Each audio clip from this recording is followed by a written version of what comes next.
Hello everyone! This is my daughter Giorgia'S 8-month update. Wow, she's getting big. So today's June the 8th, 2021, and we finally have got some warm weather here, so we are dressed for the occasion. It's only come on in the last like week maybe. So I've got my notes here. She actually will turn 9 months on the 17th, and that's actually also the day where she gets her shot. So, woo! I think that's going to be a challenging week after. So anyway, I hope I can get this up before then. She gets her shot on her 9-month birthday. Yeah. He's a little bit cranky right now. Okay, so we'll see if I can do this update.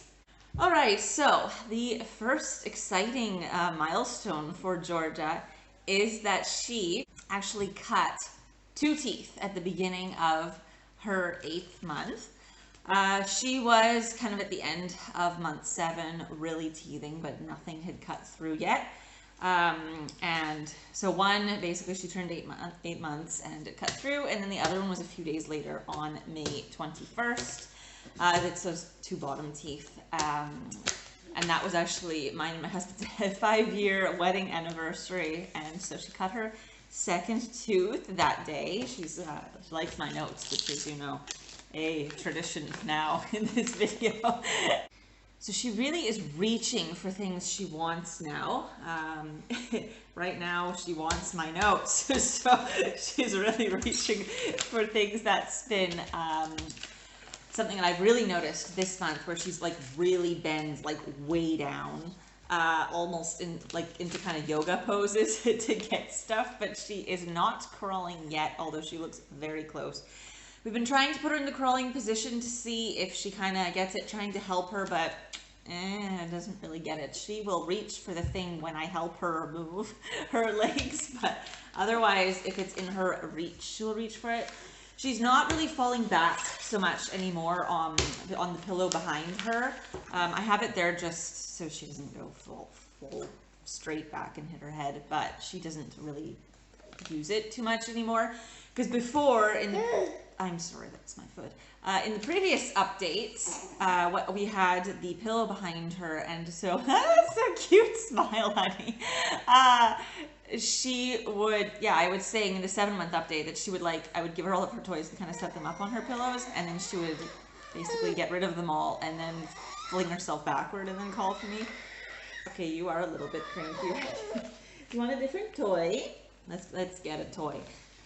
Okay.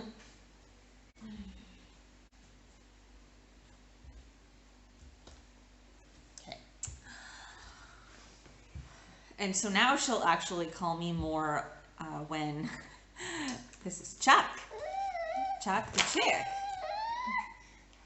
She'll call me more. I might have to film this later, we'll see.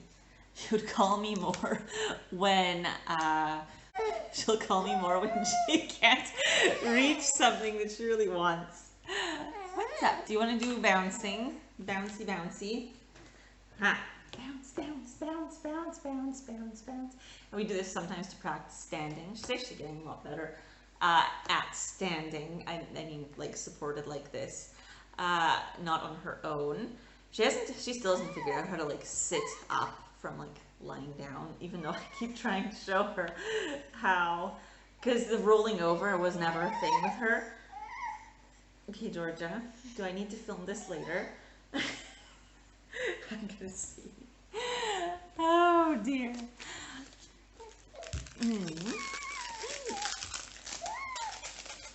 Look. Uh-oh, lost the toy. Happy baby, Giorgia. Happy baby.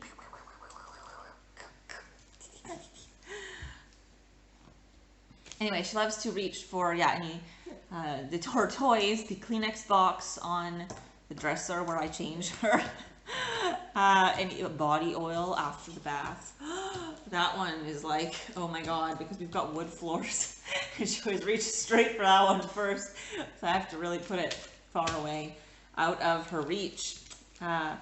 She also makes this really cute face when she's like displeased, like where she squishes her head down and goes and like pushes herself down and kind of squeals like, and it's really cute. Anyway, and she also does this like cute laugh where when she looks at, or when she's looking at maybe some toys, like she's got like her teething giraffe, let's say that one as example, she'll look at it and go, kind of go, it is this kind of cute, because it's not like really a laugh, but kind of, and that's really cute. She has watched 2 10-minute TV shows, but like honestly most TV shows she doesn't like. She starts to just kind of squeal and get irritated most of the time if I turn the TV on. Like if she's fussy and I'll be like, okay, I can't, like nothing I do is making her happy. I'm like, okay, well, do you want TV? Maybe that's the wrong time to be putting on TV in the first place. I don't know. And then no channel is good, and she's very uninterested. I've heard they're more interested around a year old, so it would be good to get her interested just for a little bit of time, because in the last couple of days I've been having trouble even like getting my lunch dishes done and put away after lunch, because she's starting to get cranky after lunch. Anyway, the record though, a few days ago she watched 3 episodes of this, it's like this dog called Pimpa. It kind of reminds me a little bit about Clifford, but it's like an Italian version. It's this little dog named Pimpa, and she actually watched 3 episodes of it. So 24 minutes, which was actually amazing. I couldn't actually believe it. So that was a record. Ow! Ow! Georgia, she hit me. Oh dear.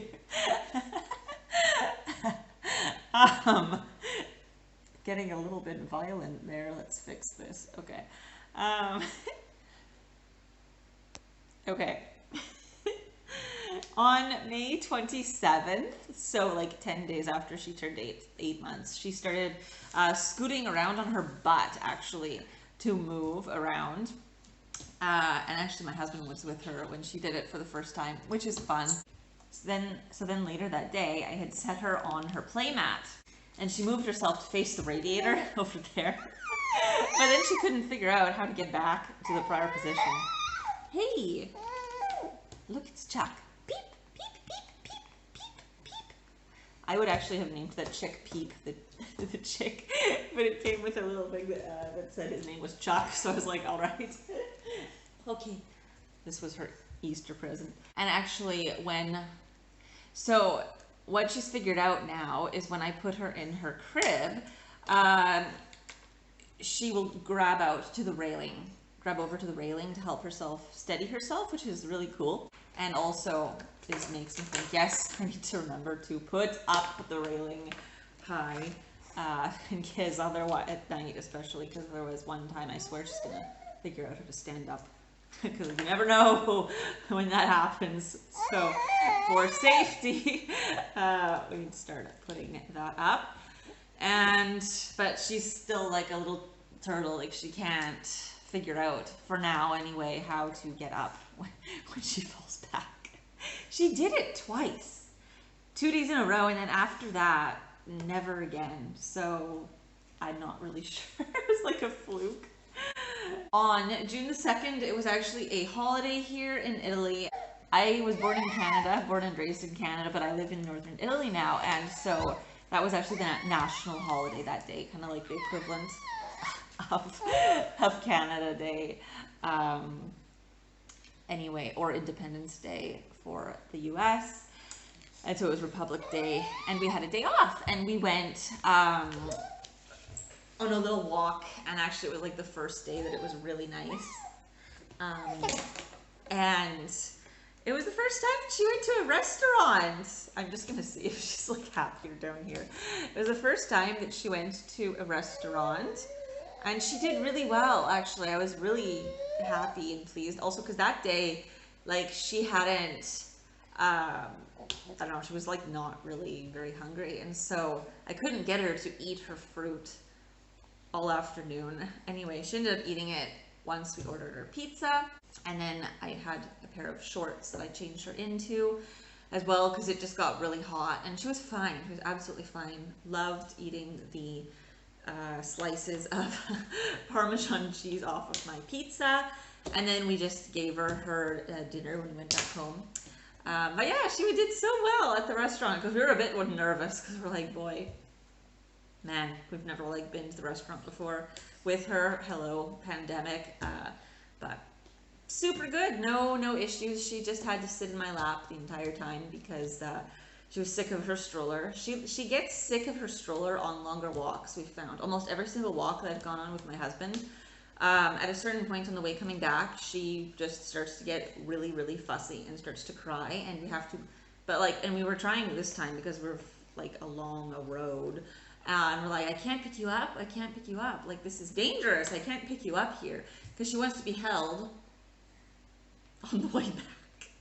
And we got to a point where it was safer. And Ivano, my husband, was like, just pick her up. So I picked her up. So then, anytime, even when I had to go change her in the changing room at the restaurant, I put her in the stroller. Didn't like that. I'm like, okay, but we're just going to go change you. Tried to give her to my husband when he'd finished his pizza so I could finish mine. No, she didn't want to be with daddy, so I held her. And that's basically same thing with a high chair. The last few days she's been really finicky. She'll eat in it sometimes, other times it's like, no way. I need to feed her like this for her meals, and then she has to sit in my lap when we eat too, so she can put her hands in everything and feel all the textures. And we had a chat the other day with my family while we were eating like just some appetizers for dinner, and she was like in my plate, man, and putting everything to her mouth. And anyway, my family got quite a kick out of that because she's just super interested in our food, and she would be and would have been the perfect candidate for like baby-led weaning. It's just that me and my husband, we were like too nervous. So we are trying to get her onto pen dropped. Onto some finger foods, kind of every now and then when I have like leftovers, I will give her some, but she doesn't really quite get how to do it, so she'll like stick her hands in the food, and then maybe she'll like grab it, because she doesn't have the pincer grip yet, right, and then like bring it over like her pants essentially, and go like this. And so then I find like chicken, let's say, all over. Today she had her very first bowl of baby pasta. That is a thing in Italy. Super cute. It's like baby-sized pasta. So the one that she had today was rigatini instead of rigatoni, basically. It's super cute with tomato sauce, and carrots in the sauce. And I mean, she ate it a bit. I made too much of it, clearly. Kind of got sick of eating it after a bit because she's still kind of figuring out how to chew, right? So anytime that she's chewing, it takes like a really long time for her to eat because, I mean, she has to learn, right? And then she kind of got tired of eating it, I think, and so she started kind of going, eee! And I gave her fruit, and then she really ate that. She had apple and like citrus puree and some plum. But she really likes like banana squashed up, and I have grated her apple, but I've also given her little pieces of this fruit too, little tiny, teeny tiny pieces of banana or of watermelon or cantaloupe, kind of insert fruit here. A lot of it she's started trying. She also at the table, what's the thing that she reaches for always? A knife, man. Every time we sit with her, we've got to put the thing always so far away, because as soon as she sets eyes on it, she goes, reaches. We're like, no. Anyway, reaching for all kinds of things, especially things that she should not have. And apparently my pen is the only thing that she wants to play with right now. I think that's typical, though, of babies and kids, isn't it? They always just want to like play with things that are not for them. Typically, she plays with her toys, though. Peep, peep, peep, peep, peep. No, you don't want the chick. Anyway, she loves giving hugs. Hey, do you want to give a hug? Hug. because so she'll kind of, if she wants to give a hug, I don't think she wants to right now, but she'll kind of put her arms around me like this. It's so cute. um, and you know, if she wants me or wants like my husband Ivano, for example, she'll like reach her arms out. And I just think that's super cute. One thing that's a bit problematic is that she's afraid of the vacuum cleaner. That's problematic for cleaning. So either I have to, typically what happens is my husband will vacuum the house and I will like be with her, like holding her or whatever, because she'll start to cry when the vacuum cleaner's on. That's made keeping the floors clean kind of a challenge.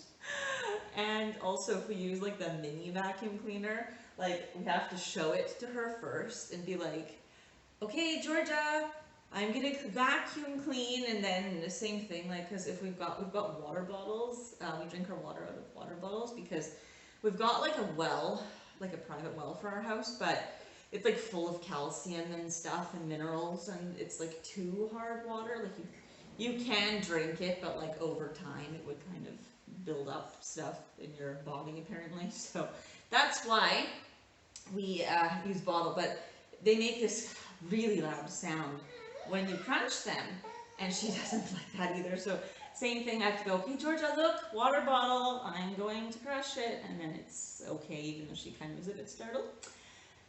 And then some notes. Let's see if I can actually mention this today. Well, okay, before I get into this last bit. Okay, so now she's 37 weeks old, so on Thursday she'll be 38 weeks old. Yeah, and she was born at 39 weeks, if you think about it. It's like crazy. She's almost done again. The time that she was in my tummy, which is wild. Anyway, so in the last week, one day, she said Dada. And if you watch my 7-month update, she was actually kind of saying da da da da da da, dad, dad, da da da da, but not like related to my husband at all. And we'd go like, yeah, da da, and point to Ivano. And then once in the last week, she actually, when Ivano was in the room, said da da, and that was it. And she didn't say it again after, and we're like, And then actually yesterday, so June 7th, she said ma, ma, and that's the very first time. And she did it today too, actually at lunchtime. So it's kind of, we're not entirely sure if she's actually related it to us. But yesterday when I was changing her into her pajamas, we were like, okay, can you say mama, mama, papa, or dada? Because papa is like Italian, but then dada, I mean, works too. And I was like, mama, mama. And then she just kind of went, ma, ma. And I was like, Ivano, did you hear that? And he's like, yeah. And he came back, he's like, can you say dada? Anyway, so those are all kind of all of the likes and milestones, dislikes. And then if she's calm here, if she's calm like this apparently, I just wanted to kind of add kind of a note about, yeah, like for eating, she kind of is really wanting to sample now, move on from purees. You know, so I'm trying to incorporate, as I said a minute ago, kind of more food with more texture, but she still hasn't quite, you know, she's got like 2 teeth that are just coming up, so she has trouble, you know, she's just learning. And so doing purees, but sometimes she just like refuses them, like, and so it's just funny, because what has happened in the last bit is that I was having bottle issues because we had gone down to, I believe at the last update, we were like down to 2 bottles. And then at this month, she was starting to resist also her nighttime bottle before going to bed. And I mean, I had dropped the afternoon one. Avanti? Sorry, my mother-in-law just came up for a second to deliver our mail. And so I was kind of concerned. I had talked to the pediatrician before, and he said 2 bottles was fine, but like 1, I'm kind of like, that's not enough, and she just wasn't eating it. And I was trying to move dinner earlier and earlier to the point where I got it to 5:30, but she still, it wasn't making a difference. on her bottle. She just didn't want it. But then it was, then she wouldn't, you know, she would wake up around 6:45, which I mean in itself isn't a problem, but she was hungry, right? And she wouldn't maybe even have had sometimes enough to eat at dinner. And so she just wasn't eating this bottle. And then in the last few nights, she suddenly started eating it again, drinking it again, which is great. But like yesterday, she was like off solids. Now it's been also hot the last few days, but I don't know. Yesterday she had 3.5 bottles. I'm like, okay. I don't know. So I don't know if that was like a brief blip or something. Also, she has kind of a fit at about 6 to 6:30 every night. So there is that too, which sometimes I'm trying to give her dinner and it takes a while because she's cranky and crying and won't eat because, you know, it's the witching hour. Anyway, and then for a little bit too in the month, I've had some issues some days with her resisting her second nap. I don't know, I find that stuff sometimes goes here, you know, it's happened it happened in the past too, even when she had 3 naps, that she would go for a few days where she would just have like 1 nap and like, that was it. Anyway, just some things in the last few days have kind of seemed to have fixed themselves, but they were causing a bit of concern there for a bit. So anyway, and her naps are better. Like, they're still not like super long, but like, you know, this morning at noon she slept for 45 minutes, which, you know, is nothing really to sniff at, so that's good. Yeah, and basically in terms of that, I would say it was about 8 or 9 days where she had the bottle issues at night and then kind of resisting the second nap. It was after she'd had this 4:30 in the morning wake up because she had refused her dinner of solids and also her bottle. So basically she went to bed having had like fruit for dinner. So, and then she was awake for the day. Like, that was it. So I don't know if that was just kind of related to that kind of one-off morning or a wake up or what, but anyway, the bottles at least seem to have gone back now. Suddenly she's drinking that one. And then because of that 4:30 a.m. wake up, she was suddenly going to bed earlier too. One night, I think the first night that she woke up at 4:30, she was in bed by 7:30. Her bedtime now is kind of, I would say, around 8:30. More often than not, it seems to be about 8:30 by now, which is good. Sometimes it's 8, but anywhere after 8 is fine for us. It depends each day. You know, sometimes I have trouble making dinner because she's fussy, and so, you know, our dinner gets late, and naturally she goes to bed a bit later, unless she's like, I mean, if she can last, because obviously if she can't last, one of us just goes, okay, I'll eat dinner later, and just goes and puts her down. But anyway, all right, honey. Okay. Anyway, yeah, so we've got her pediatrician appointment for 9 months coming up on the 21st. And so I'll have her stats then. So right now, I'm not sure how much she weighs or, you know, how long she is or anything. She's at least 71 centimeters, that's for sure. I think a bit more. Anyway, thank you for watching this update for Georgia. Yeah, can you smile? And subscribe if you want to follow along on my motherhood journey. And thank you very much for watching. I will see you next time. Bye.